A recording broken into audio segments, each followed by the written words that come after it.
je vais vous montrer comment, grâce à un petit montage sur une breadboard, on arrive à rendre visible le signal transmis par une télécommande via une LED infrarouge. Alors là, moi je vais vous montrer que si j'appuie sur la télécommande, vous allez voir le signal infrarouge. Là on le voit très bien. Mais moi, à l'œil nu, en fait, je ne vois rien. Parce que les infrarouges sont invisibles pour l'œil humain. Et simplement, là, vous les voyez sur la vidéo parce que c'est capté par un appareil photo numérique qui rend visible les infrarouges. Mais vous, chez vous, quand vous allez essayer, si vous pointez votre télécommande vers vous et que vous appuyez sur une touche, vous ne verrez rien. Et bien ce petit montage que je vais vous expliquer va vous permettre de rendre visible le signal infrarouge. Alors là, j'appuie, et voilà, on voit que la LED éclaire plus avec un clignotement. Et en fait, elle clignote dans le même rythme que le signal infrarouge que vous voyez là dans le clignotement. Alors il faut savoir qu'en fait, dans ce clignotement, il y a un code, et chaque code correspond à la fonction d'une touche. Et là, je vais éteindre, et ça va être plus flagrant. Et voilà, là, j'appuie sur une touche, je relâche, j'appuie sur une touche, je relâche. Alors le montage, je vous l'explique, il est très simple. Là, moi j'ai mis des petits tubes autour de la photorésistance de façon à mettre un peu plus la photorésistance dans le sombre, de façon à baisser la lumière ici de cette LED. Ça fait une sorte de petit canon, et après moi j'oriente ma LED infrarouge dans l'axe du canon. Alors pourquoi je fais ça? Parce que pour l'instant je ne suis pas arrivé à faire un montage où à la lumière de ma pièce, là, ce que j'aurais aimé c'est que cette LED là soit éteinte, et que en approchant la LED infrarouge de la télécommande, ça suffise à faire allumer ma LED. Mais j'y arrive pas.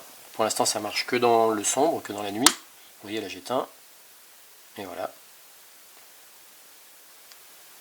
Alors c'est pour ça que je mets un petit canon, enfin un petit cache, qui permet déjà de mieux réduire la lumière ambiante. Et donc le montage, je vous disais, je vous l'explique. Là j'ai pris donc une LED classique, rouge, une photorésistance. Alors, parce que ce que je voulais préciser, c'est que je m'intéresse aux LED infrarouges. Alors pour l'instant j'ai des LED émettrices en infrarouge, je n'ai pas de récepteur ou de capteur infrarouge. Et comme je sais que les photorésistances captent en partie les infrarouges, j'ai pu faire cette expérience pour l'instant grâce à une photorésistance toute simple. Mais voilà, pour l'instant je suis en train de chercher comment faire des capteurs infrarouges. Donc là je me suis commandé des LED réceptrices infrarouges, dont je ne sais pour l'instant pas encore me servir. Quand je les aurai, je ne saurai même pas comment je vais m'en servir. Il faudrait que j'apprenne. Donc on verra ça plus tard. Donc je voulais déjà commencer cette petite expérience avec une photorésistance qui prouvait bien, qui mettait bien en évidence le flux transmis par une télécommande au niveau de la gamme infrarouge, et de le rendre visible sur une LED classique.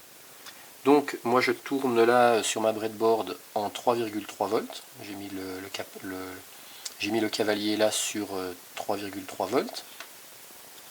J'alimente en 3,3 volts ma photorésistance, donc le plus sur un côté de la photorésistance.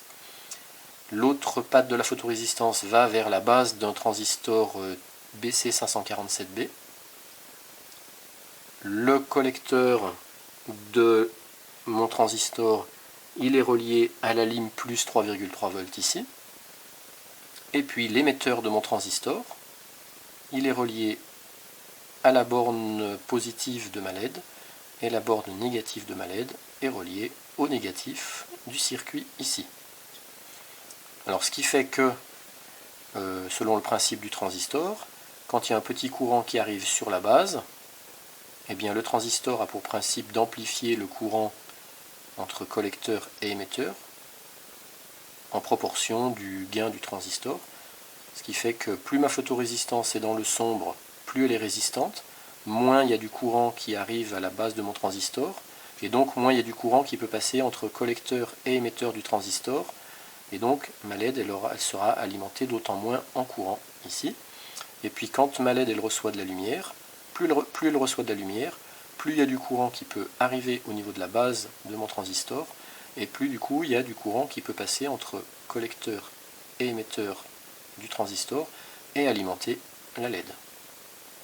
Voilà, donc c'est tout simple. Alors j'ai essayé avec une LED bleue, ça marche moins bien parce qu'une LED bleue il lui faut une tension de 3,1 volts à peu près. Et avec ce montage là ça marche pas très bien. Ce qui permet le mieux de mettre en évidence le clignotement du signal de la LED infrarouge qui retransparaît sur la LED ici, c'est une LED rouge. Parce que la LED rouge, il suffit d'avoir une tension de 2 volts à ces bornes. Et donc c'est la LED qui permet le mieux de voir ce clignotement. Voilà, donc l'étape d'après, ce que je voudrais arriver à faire, c'est me faire un capteur infrarouge. Ce qui fait qu'au lieu d'avoir une photorésistance ici, je voudrais avoir un module capteur infrarouge. Et qui fait que quand j'active une touche de ma télécommande, et bien avec le même genre de circuit, je puisse rendre visible le signal sur une LED classique. Donc pour l'instant, je n'ai pas les composants, je ne sais même pas comment je vais pouvoir faire. Et puis là, l'inconvénient de mon système, c'est qu'il faut que j'approche, bon, faut que je sois dans le noir, parce que quand je suis dans la lumière, cette LED elle s'allume. Donc il faut que je sois dans le noir. Il faut que j'approche très très près ma LED émettrice infrarouge de ma photorésistance. Il faut qu'elle soit très près et vraiment dans l'axe. Et ce que j'aimerais après, c'est que même à 4-5 mètres, comme une télécommande pour le téléviseur, hein, on n'a pas besoin d'être à 2 cm de son écran pour pouvoir activer la télécommande. Même à 4-5 mètres ça marche. Donc moi j'aimerais arriver à me faire un dispositif pareil où à 4-5 mètres ma breadboard puisse capter un signal infrarouge grâce à un capteur récepteur infrarouge. Donc ça sera la prochaine étape. Si vous avez des idées, si vous avez de la doc, n'hésitez pas à mettre ça en commentaire. J'ai beaucoup cherché sur internet, pour l'instant j'ai rien trouvé qui me satisfait vraiment dans ce que je veux faire. Donc il va falloir que je recherche par moi-même. Alors sachant que, comme je vous ai dit, pour l'instant, je ne vais pas arriver à décoder le signal, parce que là-dedans ça envoie un signal codé. C'est-à-dire que c'est à une certaine fréquence, la LED infrarouge clignote à une certaine fréquence, avec en plus un signal qu'on appelle PWM, Pulse Wide Modulation, donc ça module la largeur du signal. Donc pour l'instant, pour moi, il est hors de question de savoir démoduler ça. Je ne veux pas rentrer tout de suite là-dedans. Je sais qu'après, avec l'Arduino, on peut arriver à se faire soi-même des télécommandes ou des capteurs, des décodeurs de télécommande. Pour l'instant, j'en suis pas là, j'avance pas à pas. Voilà, à bientôt pour la suite.